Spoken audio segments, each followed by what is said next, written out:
As y'all see by the title of the video, this is gonna be a more serious video. Even though I don't want it to be, but it's just gonna be more serious because the topics that I'm gonna talk about are kind of dark, and like this could really happen in real life. It's more realistic, but let's just get into this. As you can see by the title, I'm talking about the scariest character in anime and manga. And that's not me bluffing just to clickbait or anything. This character legitimately scared me when I first saw him on screen. And it's not like a fear of like, oh, he's gonna come to life and gonna kill me. It's just that eerie sense of the way he was portrayed, the way he was written, and the things he would say that just really sent a chill down my spine and really got to me. And it's not because he's really overpowered or he has this crazy scary ability that he could just and murder you. It's just he's written really realistic. And I guess it's no joke. But the things that he did in his story are just really fucking evil. Really messed up. Really dark. And I'm just gonna rip the band-aid off. This character isn't something like Griffith or Askeladd or I don't know. The true embodiment of evil. And that character is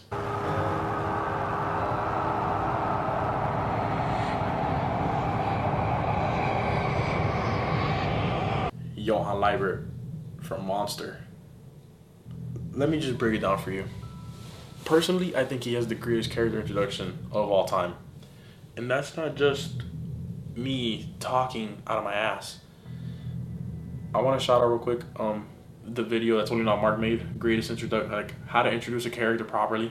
He talked about Cell getting his introduction in Dragon Ball Z, and this kind of follows the same pattern, except it's really sinister, the atmosphere. In episode 4 of Monster, Tenma, the main character, is treating a patient by the name of Adolf Junkers. He keeps going on and on about this guy, this monster that's out to kill him, and he's the person that killed his two partners who are hitmen. And one night, when Tenma's away, Junkers sees the monster. He goes outside, and the night guard that was protecting him or keeping watch on him was murdered. So what does Junkers do? He freaks out, thinks that it's Johann, runs away.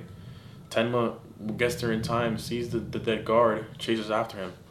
Junkers runs into an abandoned building and Tenma's right behind him. When Tenma's going up the steps, all you can hear is just the screams of Junkers telling him to get away, that the monster's here.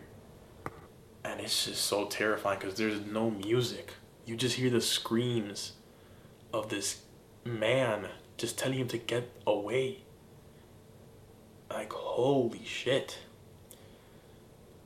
And as Tenma finally gets to the top and he starts getting closer and closer and closer, and he's still hearing these screams in this abandoned building, he finally gets to the scene and he sees Junkers on all fours on the ground, and standing over top of him is this black silhouette, no face.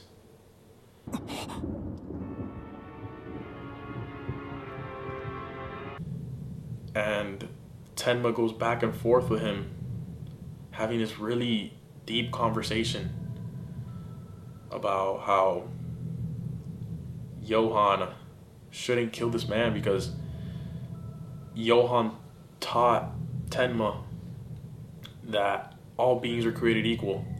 Doesn't matter if it was a government official or a mayor or a president or a kid.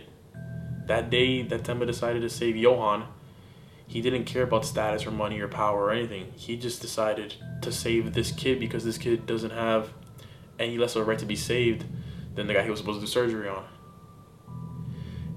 And Johann knew that. And this is why their dynamic is so good. And Johann explains to him that he's the guy, when he was a kid, he killed the chief of surgery because he heard Tenma while he was in his coma, crying and pleading that all he wanted to do was become chief of surgery.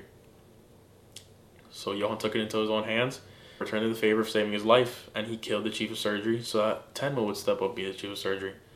And it really just hits you that, damn. Tenma saving Johan created Johan into the sociopath that he is in the story. And Johan killing the chief of surgery helped make Tenma the chief of surgery, creating him into the man that he is in the story, making him realize his values and his fundamentals of all life is created equal. And he's a doctor, and he should save it, and he should save everyone that he can. And it's just like, fuck, dude. They made each other, and now they're stuck in this Batman and Joker dynamic of one can't really live without the other. You keep going into the scene, and Johan just keeps talking about this really fucked up shit about how no one will remember him, and how Johan was the name that he had in his old life. And it's just really nihilistic and dark. And then finally, when it all starts clicking in Tenma's head that Johan is the reason why he's at where he's at now, the rain starts pouring, the thunder starts clapping in the background, and it just sets this atmosphere of holy shit, this is about to be crazy. Johan keeps talking and talking and talking, just leaving Tenma in the dust, just mind-blown, jaw drop like this. And then finally, as Junkers pled for his life, talking about this is the monster who killed my friends, Johan pulls out the gun, shoots him 3 times, and kills him right in front of Tenma's face. And that's where the scene ends.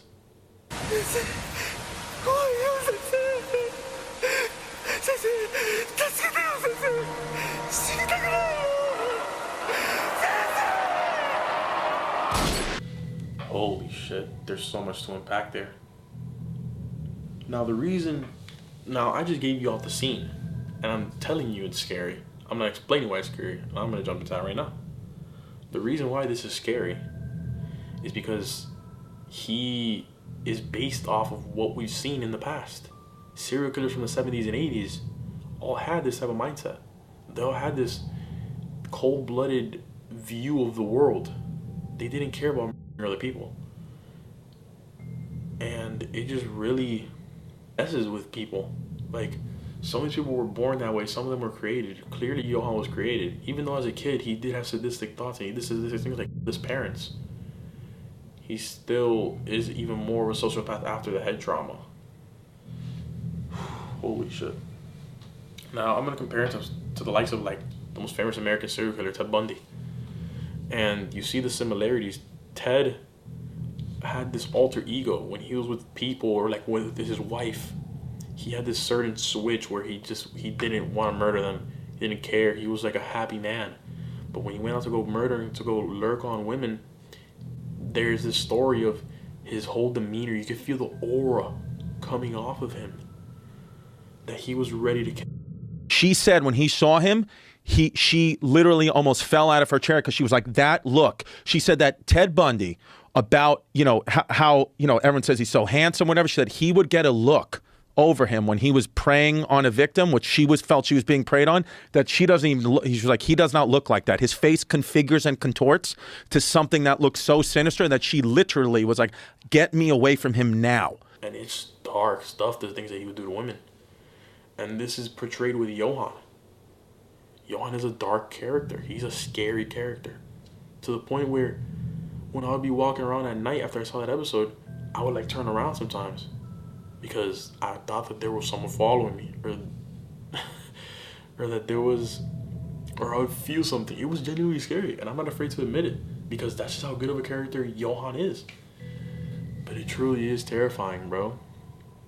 And it's even scarier that he wants to kill everyone that knows who he is to create the perfect suicide, basically be erased out of history. Even though he's gonna leave this blood trail behind him. But he doesn't want to kill Tenma. You wanna know why?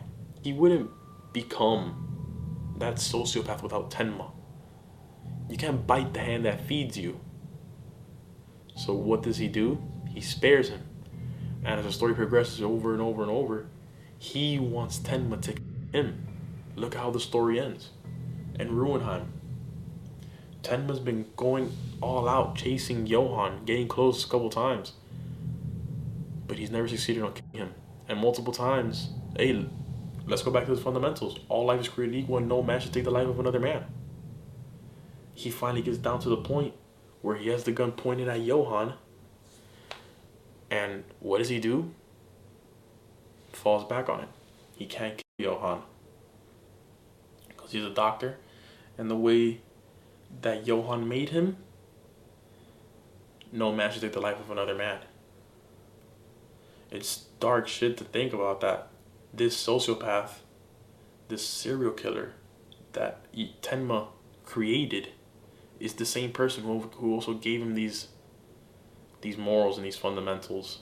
And at the end of the day, he's also the reason why Johan was alive.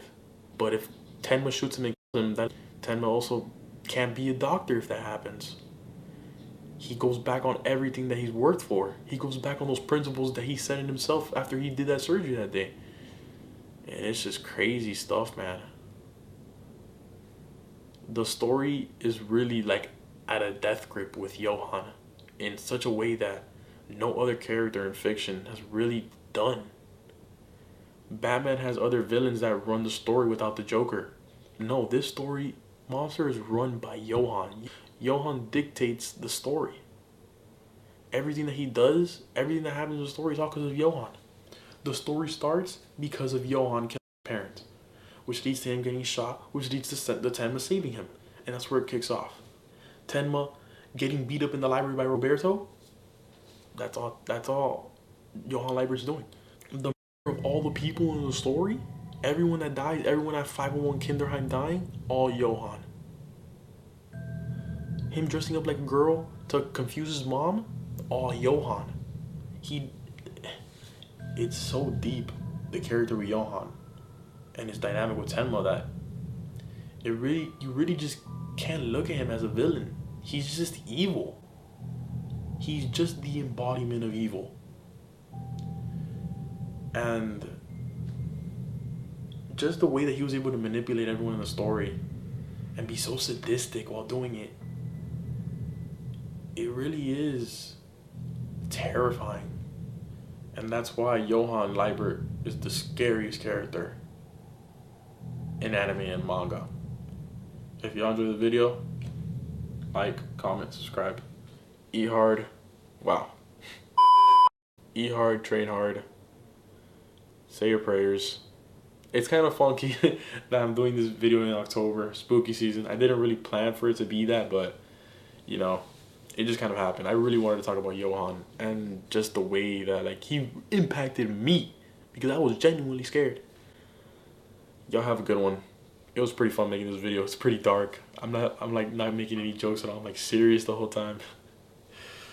Fucking hell. Y'all have a good one. Peace.